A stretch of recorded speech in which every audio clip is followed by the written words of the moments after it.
Assalamualaikum warahmatullahi wabarakatuh. Salam sejahtera untuk kita semuanya, terutama untuk para murid-murid, anak didik dimanapun Anda berada. Ya, bertemu kembali dengan PKWU Kria 11 yang mana materi kali ini adalah prakarya kerajinan Nusantara yang mana capaian umum yang akan dicapai oleh para siswa pada akhir fase F itu mampu mengembangkan atau menciptakan produk kerajinan Nusantara yang memiliki nilai jual berdasarkan proposal yang sudah disusun, yang tentunya proposal ini sudah melalui kajian ekosistem,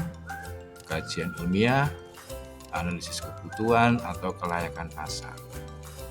Produk kerajinan tersebut dipresentasikan secara lisan, visual, dan grafis pada berbagai media informasi dan komunikasi secara verbal maupun visual. Dan juga pada fase ini peserta didik mampu mengevaluasi, memberikan kritik, saran, dan solusi terhadap pengembangan produk kerajinan berdasarkan nilai kewirausahaan atau dampak lingkungan atau teknologi produksinya. Capaian umum ada capaian per elemen, yang mana untuk capaian pertama yaitu observasi dan eksplorasi. Peserta didik diharapkan mampu mengeksplorasi desain produk kerajinan Nusantara berdasarkan nilai ergonomis, teknik, prosedur, display atau kemasan, dan aspek pemasaran dari berbagai sumber. Setelah observasi dan eksplorasi, berikutnya adalah desain atau perencanaan. Capaian ini mengharapkan peserta didik mampu membuat rancangan produksi kerajinan Nusantara sesuai dengan proposal yang diajukan berdasarkan kajian teknologi produksi atau ergonomi, studi kelayakan pasar, serta potensi sumber daya yang tersedia. Capaian berikutnya adalah produksi. Siswa atau peserta didik diharapkan mampu mengembangkan produk kerajinan Nusantara berdasarkan proposal atau desain dan ditampilkan dalam bentuk display atau kemasan yang menarik serta dipromosikan melalui berbagai media informasi dan komunikasi secara verbal maupun visual. Terakhir yaitu refleksi dan evaluasi. Diharapkan peserta didik mampu memberikan penilaian, argumentasi, dan rekomendasi produk kerajinan Nusantara sesuai dengan kajian teknologi produksi dan dampaknya terhadap lingkungan atau budaya secara lisan, visual, dan grafis. Setelah tahu capaian per elemen, maka kita bisa menyimpulkan bahwa tahapan proses dalam produksi kerajinan Nusantara itu ada 4, yaitu observasi dan eksplorasi, yang dilanjutkan dengan desain atau perencanaan, lalu produksi, dan yang terakhir refleksi dan evaluasi. Berikutnya secara lebih mendetail, observasi dan eksplorasi itu bisa dilakukan melalui brainstorming. Siswa atau peserta didik bisa mencari ide produk dengan curah pendapat atau juga bisa melalui browsing, terus kemudian menuangkannya dengan ide-ide yang beragam, lalu kemudian ide yang masuk didiskusikan bersama kelompoknya masing-masing. Dan yang paling penting, kunci sukses brainstorming adalah jangan ada perasaan takut salah. Tahap berikutnya untuk observasi dan eksplorasi yaitu rasionalisasi. Maksudnya apa, anak-anak? Maksudnya adalah rasionalisasi itu sebuah proses mengevaluasi semua ide-ide yang muncul dari semua anggota kelompok, lalu dengan pertimbangan pemilihan ide yang dianggap baik dan potensial, itulah yang dipilih, lalu dikembangkanlah ide tersebut dengan rasional.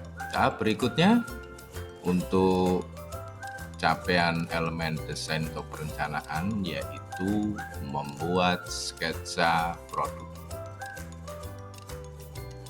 Membuat sketsa produk itu perlu alat dan bahan.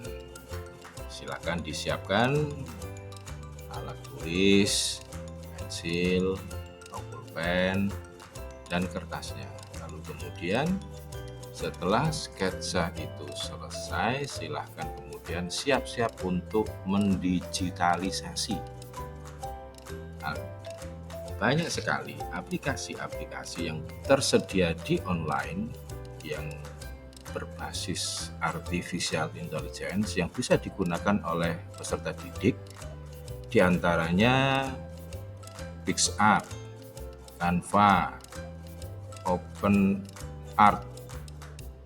Itu merupakan contoh beberapa aplikasi yang bisa mengkonversi sketsa yang dibuat menjadi sebuah gambar yang lebih hidup, lebih bagus, lebih artistik. Maka berikutnya, jika sudah ada sketsa yang sudah didigitalisasi secara bagus, adalah melakukan prototyping atau membuat purwarupa.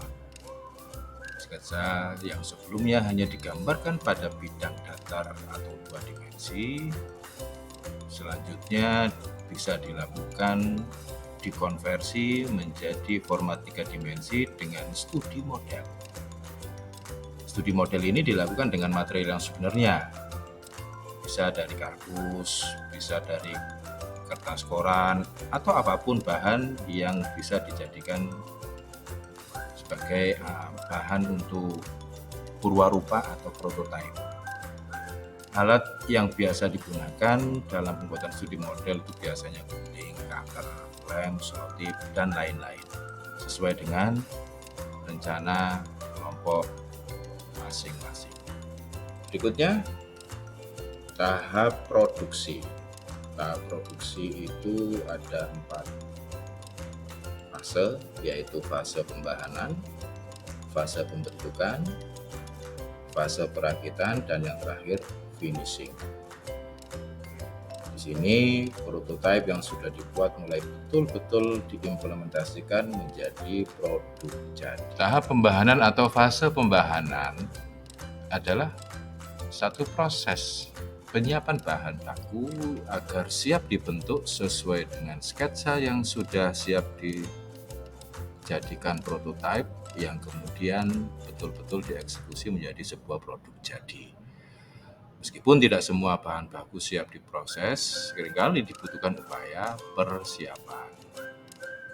Contoh misalnya, jika bahan bakunya adalah kain, maka kain itu disiapkan dengan pola yang sudah didesain oleh anggota kelompok, lalu kemudian nanti pada fase pembentukan akan dipotong. Atau misalnya fase kerajinan kulit jagung bahan bakunya, maka sebelum diproses atau dibentuk, biasanya kulit jagung itu diolah, diwarnai, kemudian dijemur, dan seterusnya. Nah, itu bagian dari fase tahap pembahanan. Fase pembentukan untuk bagian dari tahap produksi. Pembentukan bahan baku itu bergantung pada jenis materialnya, bentuk dasar materialnya, bentuk produk yang akan dibuat. Material padat itu ada 2 macam. Ada material solid dan tidak solid. Yang tidak solid itu contohnya lembaran dan serat, sementara yang solid itu seperti kayu, gitu ya. Kemudian ada 2 model, 2 jenis. Karena ini solid dan tidak solid, maka untuk pembentukannya, untuk yang model material solid itu biasanya bisa menggunakan mesin potong, geraji, alat pahat, tergantung jenisnya. Misalnya dari kayu ya dipahat atau digergaji. Kemudian untuk menempelkannya direkatkan dengan bantuan lem, gitu ya, atau bantuan paku dan seterusnya. Kemudian material yang berupa lembaran serat itu dapat dibentuk dengan cara digunting atau kemudian dianyam seperti bambu, terus kemudian direkatkan dengan bantuan lem. Lalu tahap perakitan. Nah, setelah bahan-bahan disiapkan, lalu kemudian dibentuk, dipotong-potong, lalu dilem. Nah, masing-masing bagian-bagian yang sudah dibentuk tadi masuk ke tahap perakitan, dirangkai menjadi satu kesatuan yang utuh. Nah, perakitan ini dapat memanfaatkan bahan pendukung seperti lem, paku, benang, tali, atau teknik sambungan tertentu lainnya. Seperti kalau misalnya logam itu pakai las atau pakai solder dan lain-lain. Terakhir, tahap finishing yaitu tahap untuk menghaluskan atau merapikan permukaan. Ini macam-macam juga tergantung dari jenis bahan materialnya. Jika misalnya kayu, maka bisa dihaluskan, diamplas di kertas gosok, lalu kemudian dicat. Kalau bahannya itu kardus atau spon eva atau semacam kertas yang agak kaku, nah itu finishingnya biasanya pakai cat. Catnya pun macam-macam, ada yang menggunakan cat spray, ada yang cat kuas atau apa saja. Terpenting adalah peserta didik mampu melakukannya itu dengan baik. Itu tahap finishing. Lalu nanti setelah tahap finishing selesai, ada tahap packaging atau kemasan. Untuk materi teknik kemasan itu akan dibuatkan materi secara khusus yang terpisah, karena itu ada teknik tersendiri, proses tersendiri yang cukup panjang, sehingga untuk desain kemasan, bagaimana kita akan mengemasnya, lalu bagaimana berikutnya kita menjualnya, itu akan ada materi yang terpisah dari materi ini. Sekian dari kami, mudah-mudahan bermanfaat. Terima kasih sudah menyaksikan tayangan ini. Sampai bertemu di video pembelajaran berikutnya.